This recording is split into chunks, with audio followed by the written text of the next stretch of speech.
The Traitors Series 3 has just finished, and so I thought let's rank all of the contestants in a tier list for this year. Who was the best traitor slash faithful and who was the worst traitor slash faithful? Today we're going to rank them all, but before we go any further, please make sure that you've clicked the red subscribe button down below and have your notifications turned on. So here we are in our tier list. Now before we get started, I'm just saying this isn't commenting on the people, because of course this is real people who go into this show. This is commenting on how entertaining they were almost as characters as part of this TV show, and how much I liked them as either a faithful or a traitor. Their gameplay, how entertaining they were, how iconic they were are all going to be factors in this tier list, but this is not based on who I think they are as an actual person. It's just how they were in the show. So let's start with our first person, who of course is going to be Claudia Winkleman, not a contestant, but she has to go obviously S tier. She is iconic, and this series there was no difference than her other series. The moments in the games where she was lifted up by her apprentices, the moments where she was chased by the clowns, the funny asides and fourth wall breaks to the camera were absolutely hilarious, like when she said Alexander is single. Like I said to anybody who's watching, Alexander is single. And she's so brilliant, and those really dark moments in the round table or the breakfast dinner were amazing. And of course the emotional moment at the end where she finally gets to reveal who are the true faithfuls. You can just see she absolutely loves this show. So for that reason, she's going to go in the S tier. Next we've got Yin. These are in order of when the contestants left the show. Yin I didn't really like. In fairness, she was only in for the first episode, being the first person to get murdered, but I was kind of glad that she got murdered because she just gave us very cocky, boastful energy, of which I wouldn't have liked to have seen for a few more episodes afterwards. So I'm glad they got rid of her at the start. So I'm sorry, Yin. I agree with the traitors, you're going to go in the D tier. Next we've got Nathan. Poor Nathan, the classic first person being banished just for basically making very dumb decisions. Didn't really get to know Nathan, didn't really have any sort of opinion on him, so he's going to go in the C tier. Next we've got Keith, second person to be murdered, and again, very similar as Nathan. Didn't really have time to connect to him, so he just is sort of average for me. Next we've got our true Welsh girl, Ellen, who I just thought was actually quite funny. I know she found it quite traumatic, but the fact that she didn't realise that Charlotte was a Welsh person, and the fact that she just got really, really emotional only after 3 days, and that made her vulnerable to get banished, I just found her quite funny actually. Not S tier, not A tier, I'm going to put her in the B tier, and her interviews after the show have been brilliant, so for that reason she's going to go in the B tier. Next we've got Armani, our first traitor to be banished, and I'm not going to lie, I was so on the faithful side for when Armani got banished, because this girl decided to tell our iconic Linda and Mina how to do their jobs better, and she was really funny, but you could just tell she was too cocky as a traitor, so cocky in fact, that I started to dislike her and was rooting for the faithfuls to get rid of her as a traitor. I do feel like you both could be a little bit more assertive.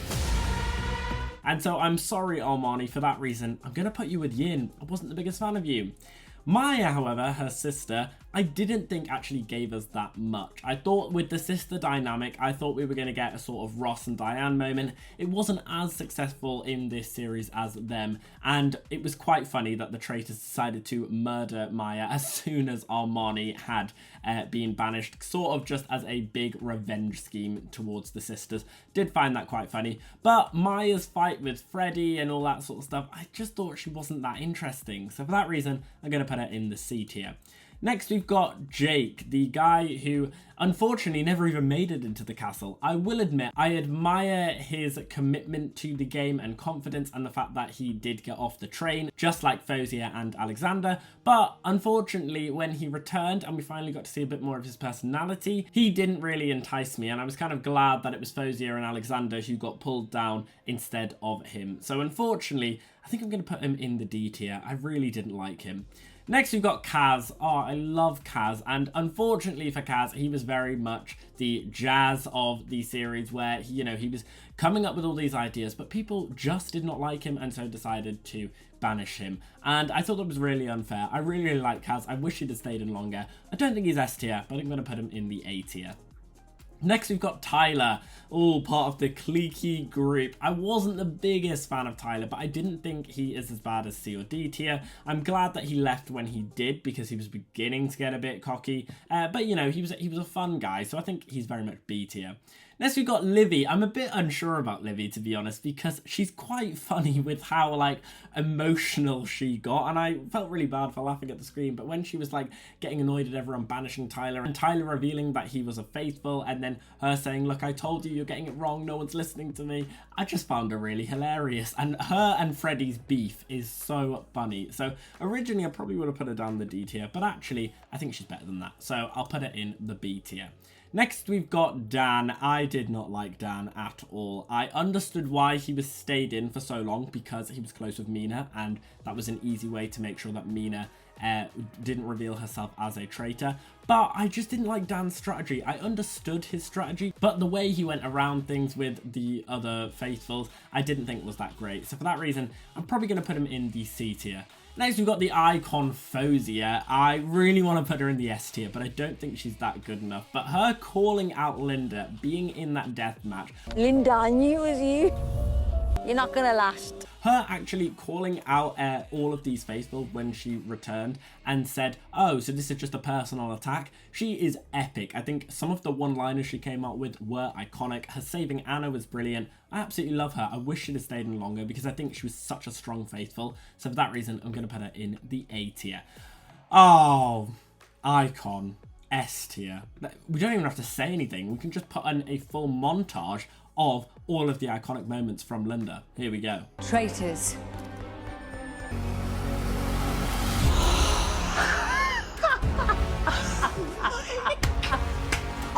Oh my God, who the hell is not going to come back? I will be paying the age card to get away with some of the things in the mission. And Paul, that's when we're pulling to me. No, you're not. Guys, don't. And Paul. You don't have to be a sailor to know you have to tie a rope. Sorry. No. To perform like it's the last role of my life. I am so exhausted. Please don't shout at me. No, I'm sorry. I'm sorry, baby. I'm sorry. Bit of heat on you yesterday. And I'll do A bit. Traitor! Next we've got Anna. Anna was very unlucky, but also very lucky at the same time. How she lasted that long, I do not know. Because considering she was about to be banished, then was going to be recruited by the traitors, didn't end up being recruited by the traitors, was very vulnerable to be killed, survived the death match. How she lasted that long, I have no idea. But she was really, really good. Not as good as S or A tier, I think, but B tier. Really, really good middle ground. Next we've got Alex. I feel sorry for Alex as a person because the show sort of did him dirty. I mean, I saw some comments of him himself saying he barely has any screen time, and it's correct. I think the only time when they actually gave him screen time was the episode where they banished him because we needed to understand why they were all of a sudden caring about Alex. I liked his relationship with Lisa, but I just don't think he was given enough screen time for me to care about him. So for that reason, I'm going to put him in the C tier. Next we've got Lisa. She is a bit of an icon. I thought it was hilarious having the priest and then her removing the dog collar, pretending she wasn't a priest for the show. And she's right, every good murder mystery needs a priest. I don't think she's as good as any of these lot, but I'd say she's just as good as these lot. So I'm going to put her in the B tier. Next we've got Leon. Again, he sort of was a bit unlucky after the death match, but I really did like him, and I saw on the missions he was really, really good, and I liked his relationship with Leanne and some of the others, and I wish he'd stayed longer, but I think when he did leave the show, unfortunately, it was his time. So I'm going to put him in the A tier. Next, we've got Joe. Joe, kind of like Dan, I feel like these two were sort of like a double act, where every time they were on screen, I was like, it was infuriating, because I just found him quite annoying, and I think everyone absolutely loved him. Like, Claudia's even spoken in interviews about how she was so upset when Joe left, because apparently he was this really nice guy, and I'm sure he was. On the screen, however, I could tell he was an English teacher because he just acted like a teacher, and he just got really annoying at times. So unfortunately, Joe, I'm going to put you in the D column. Next, we've got Mina, iconic S tier. She is one of the best traitors we've ever had. I think the way that Charlotte turned against her was so brutal, but almost so deserving. It was brilliant. The fact that she managed to get rid of Armani and Linda and kept under the radar, and her scheming, the way she managed to twist the missions, like when she got everything dunked on her head and then she managed to vote out her best mate Dan instead. She's just brilliant. She was ruthless. She was all for the sisterhood. I wish Mina had stayed for longer. However, it made the show so good when she did end up getting banished and betrayed by a traitor that she had recruited. I absolutely love Mina. She's definitely S tier. Next we got Freddie. I love Freddie. I think he's so sweet. The shower scene was quite funny, I will not lie. And bless Freddie, he was constantly told he was a traitor, but he wasn't. And then the final moment when they actually banish him is when he is a traitor. I thought him being a traitor and being tricked by Charlotte was so brilliant on Charlotte's behalf. And it was so funny just watching Freddie crack under the pressure of being a traitor. I mean, saying that line about Mina, telling him about the shield. Yeah, Mina told me that you had a shield. Mina didn't know. He's just so false. He was absolutely hilarious as a faithful, as a traitor. Absolutely love him. So for that reason, he's going to go in the S tier. Next we've got Charlotte. She's got to go in the S tier. Controversially, because I think lots of people do not like Charlotte purely because she was pretty much the villain of the show. Considering she got out Mina, but I think she's brilliant for that. She was such a great game player. Her strategy of being fake Welsh I thought was hilarious and memeable in the first few days, but actually ended up working in her favour, and it's brilliant how she managed to climb the ranks. Her being the first ever recruited traitor to overtake all original traitors is just genius. Her then recruiting Freddie to then frame him on the shield is genius, and she so would have won if it hadn't been for the brand new Sia role, which was a complete plot twist, which is why I absolutely love the Traitors. But I think if anyone was going to be able to match Harry as a traitor from last year, it would have been Charlotte, and for that reason, she's definitely in the S tier.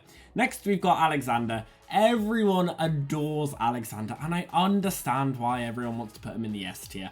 I don't think he's as good as these lot, so I'm going to put him in the A tier, but I do think he is very iconic. When he threw himself accidentally in the bush, his singing with the dolls, and unfortunately he just had an unlucky time being in the death match, being the guy who left from the train. I feel really bad for him that he didn't end up winning, but he survived so long and I really loved when he was there. And also his hilarious moments at getting at Leanne were just so funny.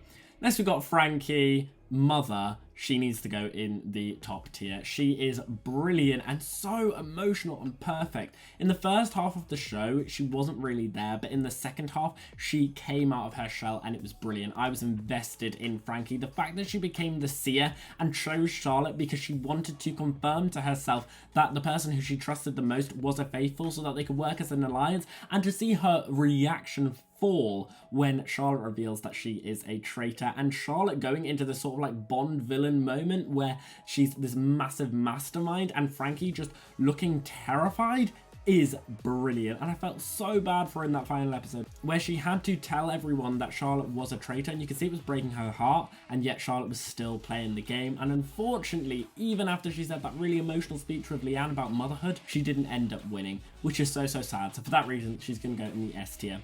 Next we've got Leanne, our first winner. She was brilliant. I'm going to put it in the A tier. I thought her deciding to go as this Barbie girl look and pretending to come from a salon instead of being an ex-soldier was such an interesting play, and I really loved her as a person and a player, and I think she did really well and deserved to be in the final and deserved to win after everything that she went through.